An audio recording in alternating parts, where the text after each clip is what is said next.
And we're back for episode 18 of Pursuing the Perfect Pint podcast. And I don't know what it's like where you are, Brent, but we're finally seeing some sun here. Yeah, maybe it'll bring early summer, which we could really use from a beer consumption standpoint. But yeah, we here in Switzerland, it's very spring-like, and people are out enjoying the sun. I hope they're enjoying a pint as well. And I think if we talk about what's going to happen on the podcast this week, I think we got rather lucky while we were all in Lisbon together to meet and hear some rather interesting supply chain stories. Yeah, I think building, you and I took some time when we were kind of in the heat of battle, some reflections on the first day, but behind the scenes, I was trying to grab people that were there from around the world and capture some content. So it was one of the perfect opportunities for us when we're putting on a big global event like the conference that many important stakeholders are there and people that have very interesting stories from four corners of the world. So yeah, we took some time in this one. We're taking a look of a discussion with Matthias Wree, who is a former colleague of mine back to SAB Miller days. So we had a great catch up, but more importantly, we have worked on malting barley for a number of years together.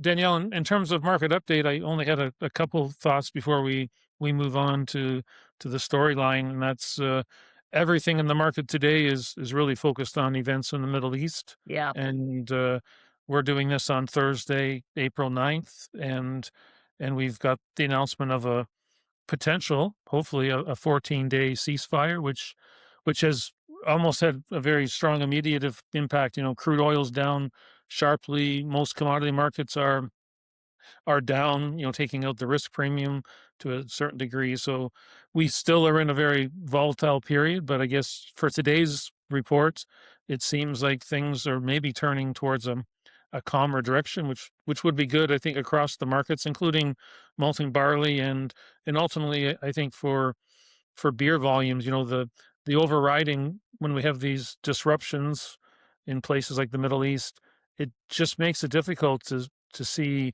economic growth coming globally. It's just another headwind. So I think let's hope that we're turning in a positive direction would be my Yeah. key summary for today. Yeah. I mean, it seems pretty fragile at the moment, so it'll be interesting to see what we're talking about next week, Brent.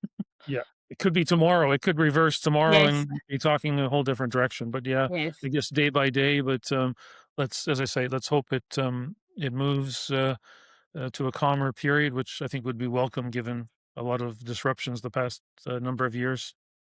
Absolutely. And on that note, Brent, let's hear what you and Matthhias were talking about in Lisbon. We're back in Lisbon and very pleased to have what I will say friend and former colleague, Matthias Wree from Hamburg. Guten Tag. Guten Tag. Nice to be here. So maybe Matthias, we're here, of course, for the RMI conference.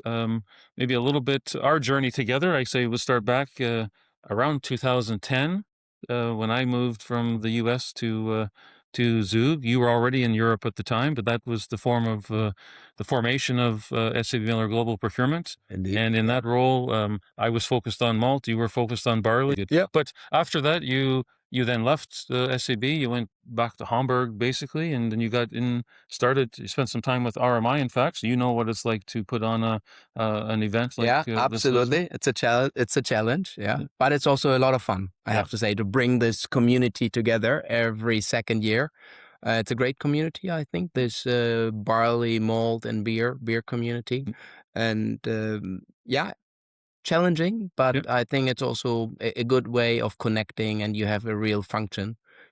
And you then, after your RMI time, you got involved in Evergrain, which is now Grainli. So you've always stayed in some way with the barley in the back of your mind, and now you're really leading the way for Grainli. So I guess with that, barley's always been close to your heart and still there today. Yeah, it's barley close to my heart, but also the end product, the beer. Yeah. The perfect pint. Absolutely. Yeah. So looking forward to this, Brent. Well, as we were preparing for this, Matthias, and we don't have an answer for this, but we're going to talk about it a lot this week. We're in the third consecutive year of beer volume decline, and we had a reset on whiskey production. So we are in a pretty tough demand environment. That's clear for everyone involved.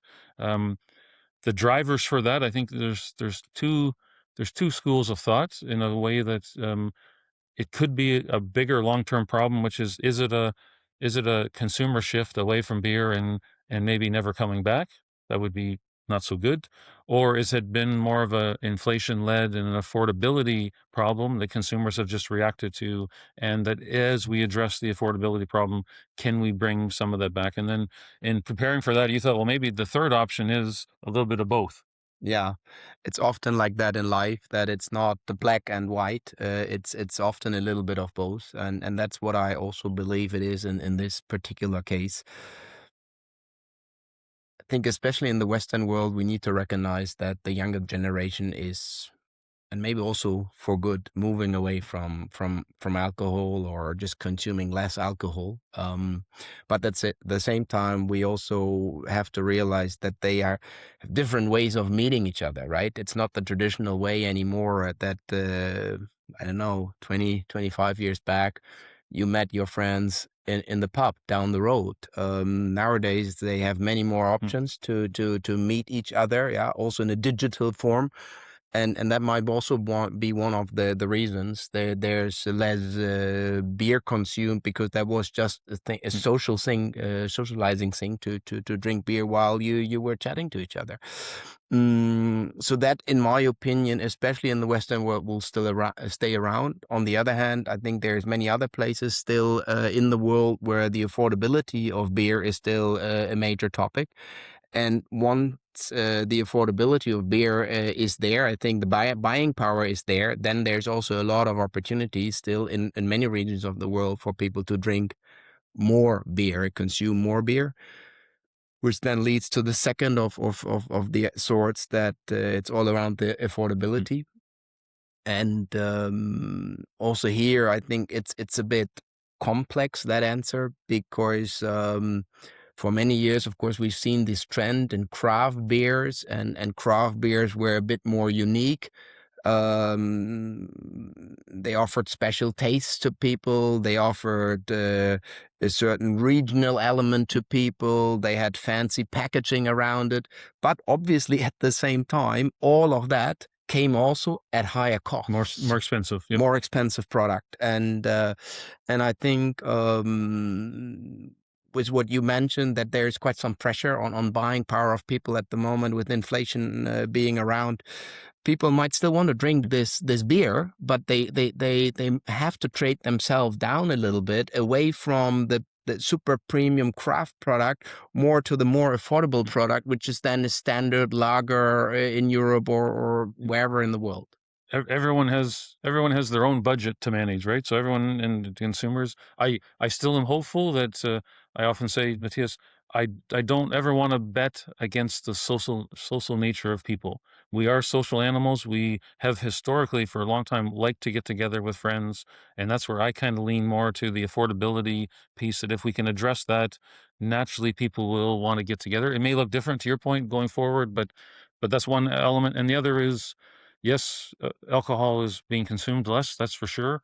But there is an inherent benefit to beer, because beer is naturally a lower alcohol product. Yes. And brewers are focused a lot on even all the way down to non-alc, or And that's also where the growth is still. We or have to say mid-strength, that. as our Australian friends would call it, which Yeah. was a big reminder when I went to Australia, that mid-strength is very well established at 3.5% Yeah. and doing very well in that sense. So there's some things to be optimistic about, but we have some more troubling waters. And if you take that whole affordability piece a bit further and you go to the current market situation, I would say, and I'm interested in your thoughts, we're in a kind of a very unique or strange kind of market dynamic. We are seeing the market really driven more by feed barley than malting barley, because demand is down for brewing and distilling, and there's just more demand driving the market on the feed side. That's having implications when you think about the price and the malting Yeah. barley premium.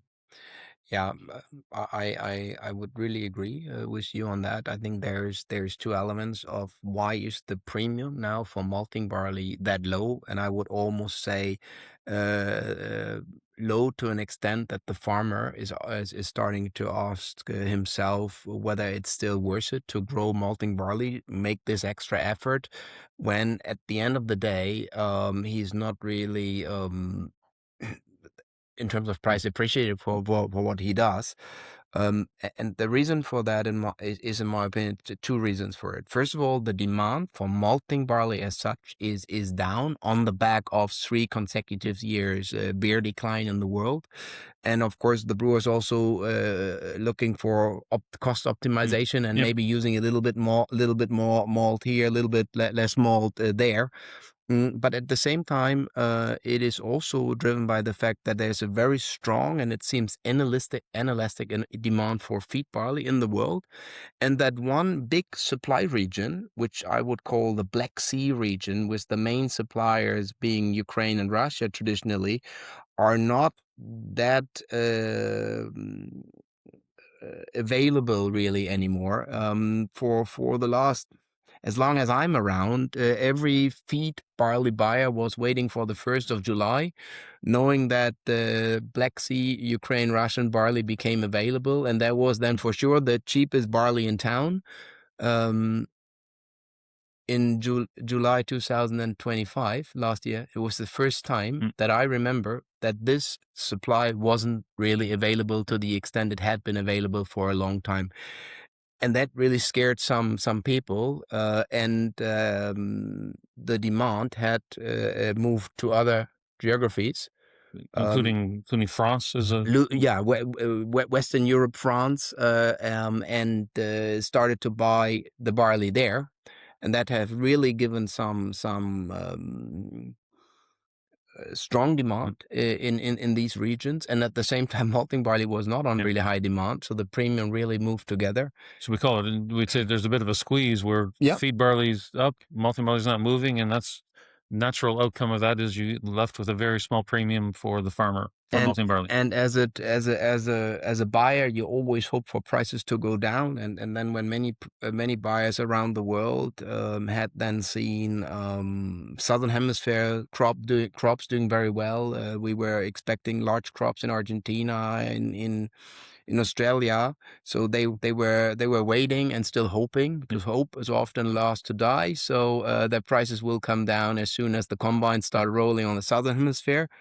And indeed, they harvested large crops, but the demand kept being strong. So the feed barley prices never went down, and this is where we are still today. Feed demand is strong, and malting barley demand is not that strong. And that's why I'm saying that's kind of left us in a bit of a strange case, because you would have thought basic economic theory would be supply is going to come in a larger way from South America, and so there's been something underlying this, and there's that demand, and I guess maybe in some ways. If we ever saw a turnaround in malting barley and we're going to have a smaller crop in 2026, this, I guess I would warn some people, don't become too complacent in that we have a very comfortable situation, because we've learned a little bit that this feed barley demand you talk about has really supported or propped up the whole barley complex, even though malting barley demand is down. So that's just put us in a very strange place. We'll talk about it a little bit more this week in the presentation. That we are in a different place. Yeah, what I think what we need, or the brewing industry, malting industry, need to be careful about is that don't get misled now by these two years. 2025, the premiums were already very low for malting barley. I personally believe that once the combines also here in Europe start rolling again for the 2026 crop, the premiums might get under pressure as well, assuming now we get a reasonable crop. So I think we are in for another year of rather low malting barley premiums. But I also believe that with these 2 years of extremely low premiums, we see farmers being really disappointed, and that they might start to shift growing other types of crops. And with that, global malting barley acreage to reduce, which then automatically will lead to higher premiums them again over time. And if that combines then 2027-8 with some recovery in the distilling and brewing industry, that might be a bit toxic. It would be interesting at the very least. Could be Yeah. an interesting market dynamic if it comes to that. So and like, you come from a farming background as well. The farmers have a long memory, and I think farmers will see if they see this, they would look at it as a risk. But if you see that growing malting barley, and that if the premium continues to fade lower and go to very low levels, they will react to that at some point. That's just that's human nature, and it's part of them running their business effectively. And I like to throw in another element, and one can have an entire podcast about that topic as well. When a farmer grows malting barley now, the entire supply chain, starting from the brewer, is telling him what forms he needs to fill nowadays, in order to prove that he is a sustainable farmer, etc. Because that's what, at the end of the day, a lot of the end customers in our industry would like to have. Well, when he grows feed barley, the camels in Saudi Arabia, they don't care about whether his barley is really sustainable or not. He has to fill maybe just half the farms or even less. And if that, at the end of the day, is not appreciated in terms of a certain price premium, I think the answer is very, very easy, what the farmer is going to do going forward. Yep. And it comes back to what you said before. And so at the farmer level, if there's no premium, there's not much motivation for doing sustainable practices and regenerative agriculture. When you go to the consumer end of things, they also aren't prepared to pay a premium for those things, or haven't demonstrated that yet. So you start to see both ends of the equation. So it does leave us with this situation that is, we have to wait and see how it unfolds. We think there's opportunity in it, but we have to solve these end pieces, and everyone's convinced that sustainability, that's the direction. It's the right thing to do, yes. In farm value and the soil health and all these things that improve with it.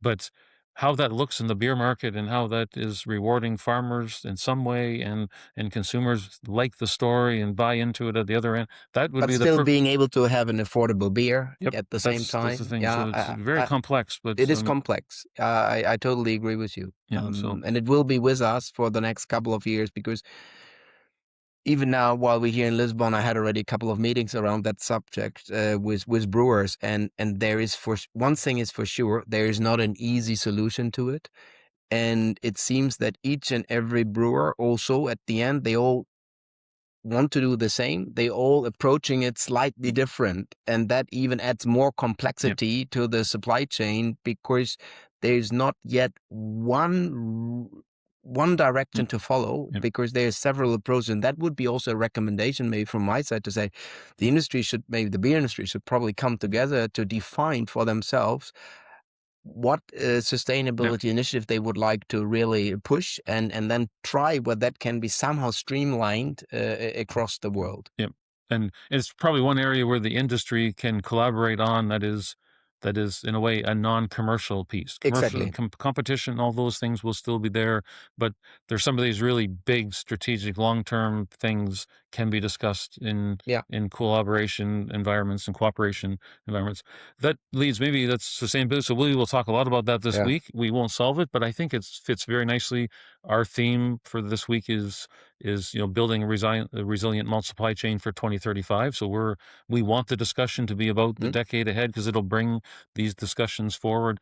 And the other topic we shared in preparing for this is another theme that is kind of a trend that's in place, is we're seeing the investment of malting capacity seems to be increasingly moving from the traditional view, where you always built a malting plant where the barley was grown and then exported it wherever it was needed. And that's shifting now to where more malting plants are being constructed at the destination, like in emerging markets of Brazil, or in Africa, or in Asia, India, for example. That's a big change, and that'll change the trade flows of barley, and it'll raise some challenges where there's existing malting plants built in mature markets that will no longer be participating in export market. And what does that mean?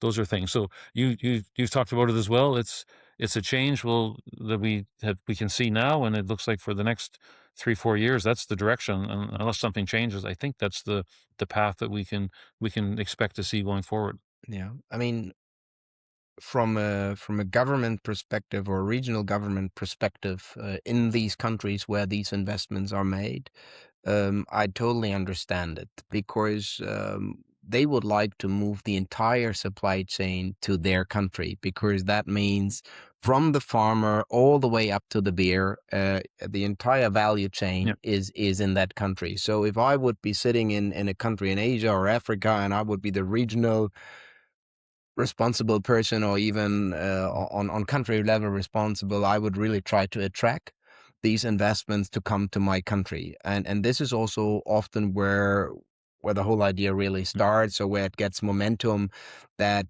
companies getting attracted also by certain excise tax breaks and other opportunities they've been given. And when you look at these announcements about these new constructions, most of them come also, besides the construction itself, with the announcement that they will invest in local barley growing programs. So the idea is, we're saying they're moving away from the traditional barley growing areas, but according to most of these announcements, they want to move the barley with them also to these destinations. The question for me, and that is what I ask myself, and you and I, we've seen a bit of that also in the last almost 20 years now, is it really viable to grow sustainably and consistently malting barley in this non-traditional barley growing regions in the world? Pessimists would probably say, no, it's not possible. Optimists are saying, well, with the latest developments, also in plant breeding, etc., there are varieties nowadays available to adapt to such extreme climate zones where we had no genetic solutions maybe 15 years ago. And that is probably partly right. Nevertheless, if a rainfall season always starts more or less at time of harvest, you might be able to grow a crop very well all the way till harvest, and then you get rain at harvest and you lose your entire malting barley quality and its sweet barley. And that risk I still see in many of these places, and that's why also I get the initial idea and the full picture idea. I still believe to a certain extent, these malt houses will also still rely on import programs. Yep. And that's their security blanket. That's their backup, is that they can always rely on mature as long as the barley's in those markets. Yeah, and the question is, to what extent is it part of their initial business case? Yeah. Is it 1 year out of 5 import? Is it 2 year out of 5? Or what have they put into their initial business case? What have they also promised the local the local community to be able to do? And there's another element to that, which I think would be part 2 of the podcast, which is in parts of the world, we saw it in our past, like the farming practices.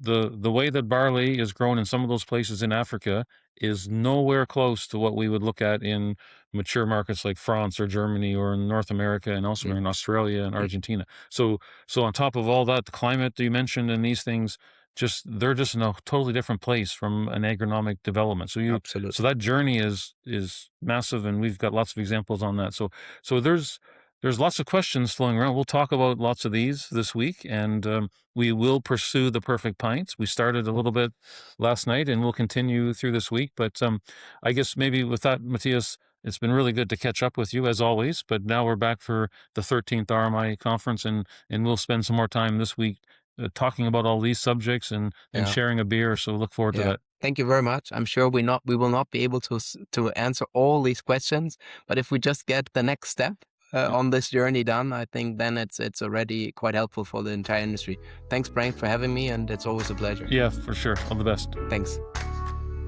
I mean, this was really interesting, Brent, and I think Matthhias, they're echoing some of the themes actually we were talking about at the conference, the affordability problem that beer has. Yeah, that's a big one. We shared that at the conference. There's definitely been beer price increases taken more back to 21 and 22, but we are still feeling the impacts of that. So I think affordability is a big problem. We've got more inflation as we were just talking about, around the Middle East events, and crude oil going above $100 is not going to help the inflation problem. So we need to get clear of that if we're really going to address beer affordability. And I think what was also interesting is the point that Matthias was making around the reduction in feed barley being available from the Black Sea region, and how that's driven feed barley demand from other areas of the world and helped sort of collapse that malting barley premium. It's the impact of all these sort of crises and what that's done, even in terms of malting barley pricing, premiums, continues to be felt years later. Yeah, I think the main points, or the main points, I guess, Danielle, is there's a combination of these, like I mentioned, these geopolitical events. Yeah. So those are kind of disruptions that are out of the ordinary. And I guess the other part of it is, from my more economic focus, is there are fundamentals in the market. We have seen some problems with getting barley out of the Black Sea. Part of it geopolitical, but part of it was weather related. Yeah. And but underlying all that is the demand for feed barley is very, very strong right now. That from places like Saudi Arabia, and more importantly from a place like China, their appetite is extremely large for feed barley, and that's bringing all barley prices up with it. And it probably will continue to do that until they slow down on their purchases. Much more demand for feed barley relative to malting barley, and we've got weak demand for malt that comes with it. So these things we talked about with Matthias, and certainly in Lisbon, is the low malting premium, which you touched upon, is not a very good message to send to farmers, and it will have implications somewhat in crop 26, but I would say certainly by crop 27. And it's interesting because even at Lisbon, I would say the breeders we spoke to weren't aligned. I think there was sort of one camp who was saying, well, it's not going to change breeding strategy with the growth in feed barley. And then other breeders saying, if it continues like this, the incentive to invest in malting barley breeding reduces, and rather turn that investment and focus into feed barley. Yeah, there was a lot of talk around, it's important to keep developing new malting barley varieties and the quality that comes with it. I don't underscore that or underplay that. It is important, and quality will always be important. I kind of look at the quality as a given, in a way that Yeah. every new variety will have to be at least as good or better than every previous variety. So that continuous improvement will always be there. So I don't think that there's any walk away from quality. But when you're a farmer and you're deciding, if you're not getting paid much of a premium for malting barley versus feed barley, then your decision would be give up on Yeah. doing the little extras for malting quality and just go for yield and sell it as feed barley. So that's a pure economic decision. That's not driven by the fact that the varieties aren't delivering. It's purely economics in my mind, and that's ruling the day at the moment. It'll be interesting, Brent, to look back in a year and a half's time to see what we're saying versus what we're saying today. I think in 3 or 4 months, because in 3 Yeah, or 4 months true. we'll get a pretty clear view to what crop 26 is shaping up as, and is the premium still there, or has it also disappeared like it did in crop 25? So we won't be too far away where we'll actually get some pretty Yeah. good feedback even in the months ahead. No, brilliant. So yeah, I hope everyone enjoyed the chat with Matthias. And see you next week. Pursuing the perfect pint. Cheers.